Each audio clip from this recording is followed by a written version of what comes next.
Nama saya Muhammad Fajar Fitrianto dari kelas 4B dengan NIM 2008300501.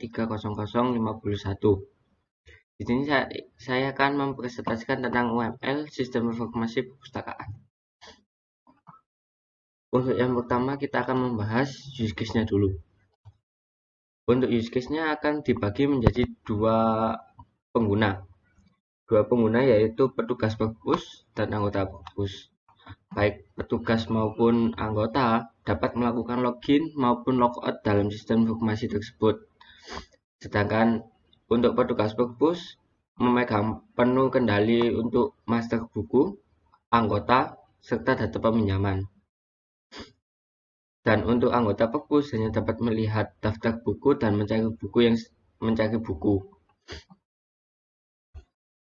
Setelah memiliki use case seperti ini, maka selanjutnya kita akan membedah satu persatu apa yang bisa oleh pengguna untuk menjadi activity diagram.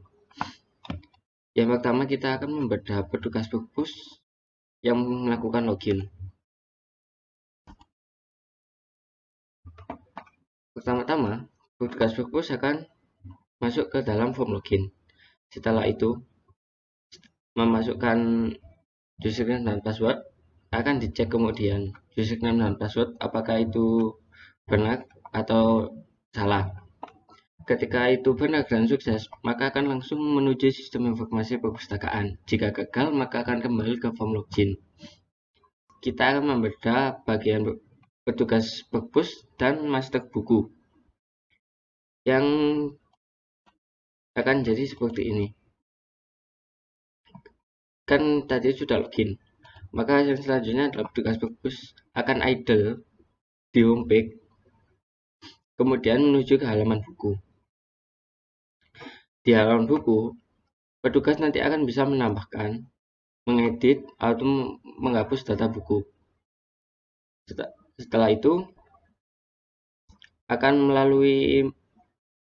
diyakinkan dulu apakah data yang tadi sudah benar atau tidak. Kalau sudah, maka akan menyimpan data buku yang kemudian dituliskan ke database. Data buku akan disimpan dan apabila fatal, maka akan kembali langsung ke halaman bukunya tadi.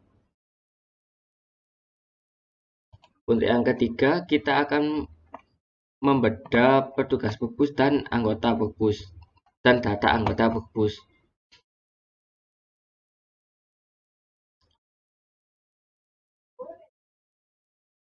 Di activity diagram master anggota, petugas perpus akan idle dan kemudian memilih halaman anggota. Di halaman anggota hanya akan ada tambah anggota dan hapus anggota.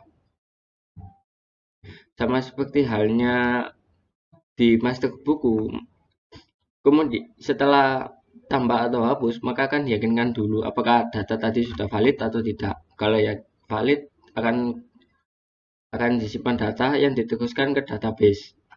Jika tidak, maka akan kembali lagi ke halaman anggota. Keempat, kita akan membedah bagian data peminjaman. Nah, awalnya petugas perpus akan idle sebelum ke halaman peminjaman.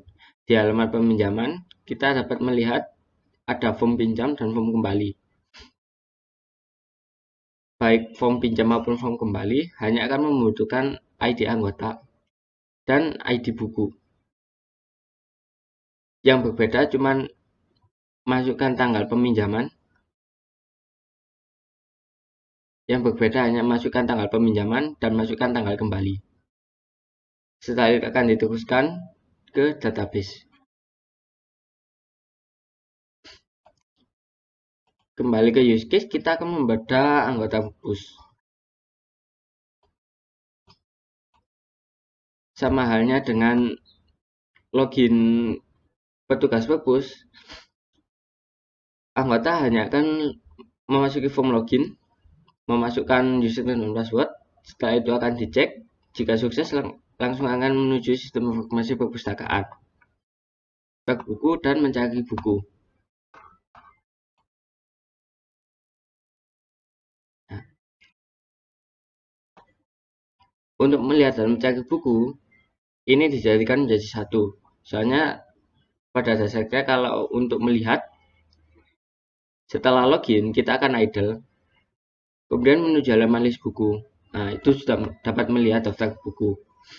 Dan untuk mencari buku, hanya melanjutkan dari idle ke list buku, kemudian memasukkan judul buku, judulnya benar, apakah judulnya sudah valid, kemudian tampilkan data buku tadi akan ditampilkan. Sekian, terima kasih. Case tadi selesai. Setelah use case ada dan kemudian dibedah satu persatu menjadi activity diagram, maka selanjutnya adalah kelas diagram. Kelas diagram adalah gabungan alur dari activity diagram yang disatukan menjadi satu.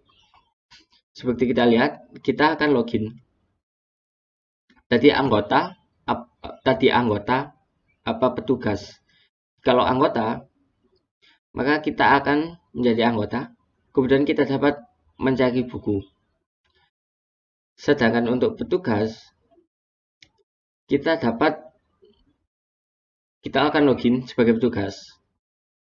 Kemudian kita dapat menambahkan anggota, menambahkan buku, menambahkan peminjaman, dan menambahkan pengembalian. Untuk laporan di sini kita hanya akan memanfaatkan data yang ada. Seperti di sini kan ada ID anggota, ini ID kembali, ID pinjam, kita hanya akan memanggil satu yang ada di sini ID anggota, tapi yang nanti akan ditampilkan adalah nama anggota. Jadi sehingga yang akan ditampilkan adalah ID laporan, nama anggota, nama buku, tanggal pinjam, dan tanggal pengembalian. Yang jika dilihat hanya akan mengambil satu dari sini, satu kesatuan, dan akan menjadilah laporan peminjaman. Sekian, terima kasih.